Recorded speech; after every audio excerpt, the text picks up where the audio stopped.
Okay, students, this lesson is about the present continuous tense.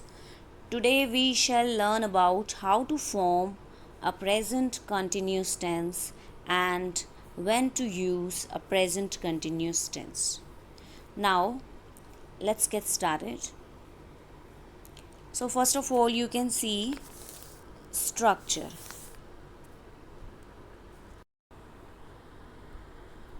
ये students continuous name से ही यहाँ पर clear हो रहा है कि कंटिन्यूस मीन्स कि लगातार कॉन्टिन्यूटी में कोई भी एक्शन क्या हो रहा है, प्रेजेंट में हो रहा है. For affirmative sentence we use first of all subject plus be की जो फॉर्म होती है प्रेजेंट में is am are and then first form of verb, then ing and plus object, right? In negative sentence we use subject plus is-mr plus not plus first form of verb plus ing plus object. And for interrogative we use is-mr, then subject, then first form of verb ing object plus and with question mark. For example in positive sentence जैसे कि I am writing, मैं मैं लिख रहा हूँ, right. Negative के लिए I am not writing, मैं नहीं लिख रहा हूँ.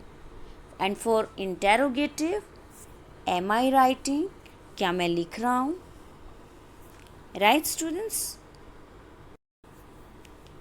सो students, there are also some clues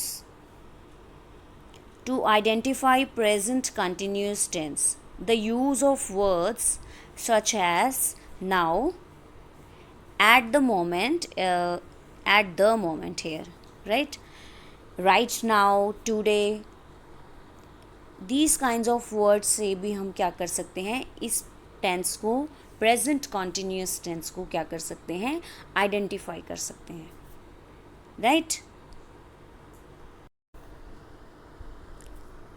Now, uses. Now we are going to take a closer look at when to use a present continuous tense.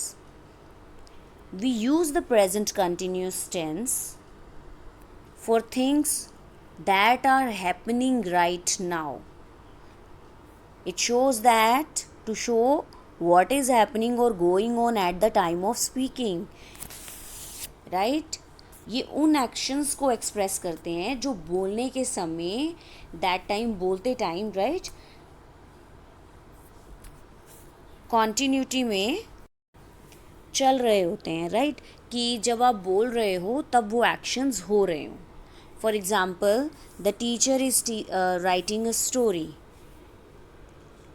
Teacher story लिख रही है. It means जब आप बोल रहे हो that time teacher is writing a story, right? Next,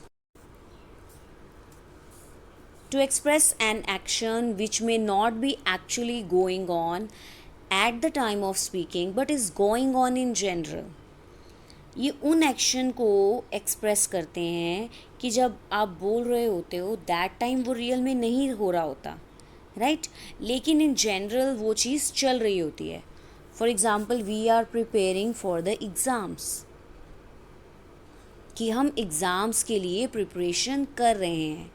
that time तो ऐसा कुछ नहीं हो रहा होता ना, बट फिर भी हम we are preparing for the exams, right. Next, express an action which is likely to happen in the near future. उन एक्शंस को ये एक्सप्रेस करते हैं जिनके नियर फ्यूचर में होने की पॉसिबिलिटी रहती है. जैसे कि my boss is leaving tomorrow, मेरे बॉस कल जा रहे हैं, right. I hope now it is clear to you, right.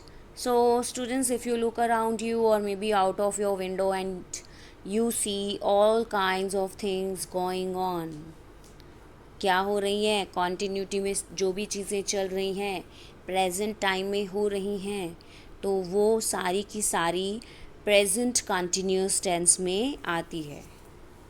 You have to remember also, we also use the present continuous tense for plan in the near future. ठीक है, कि जो भी एक्शन हम लगातार प्रेजेंट में कर रहे हैं उनका रिजल्ट हमें फ्यूचर में मिलेगा, वो भी क्या है, कंटिन्यूस ही है. राइट. आई होप ये आपको टेंस क्लियर हो गया होगा. Now students, you have to do this exercise in your notebook. Okay, you will solve this exercise of present continuous tense, right?